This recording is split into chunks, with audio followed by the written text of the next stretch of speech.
may nakita na tayong pumpkin sweater. Ilang buwan na? Yan, yan. Hatch. Dalawang taon. Pumpkin hatch. Ha? Dalawang taon.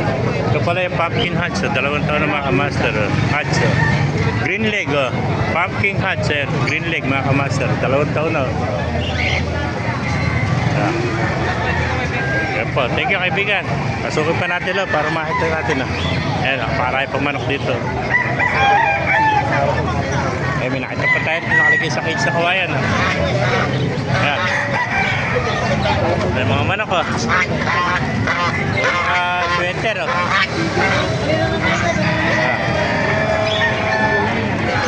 May nakita pa tayo sa rito. Ganito. Hatch gray. Ebes!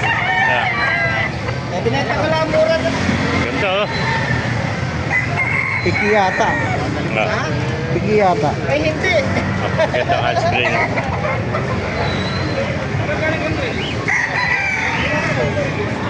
Napasukin pa natin para makita nyo napakaraming manok dito sa may mga dumarati pa, sinibalang. Ganda sinibalang. Mga kamaster. Napakaraming manok dito.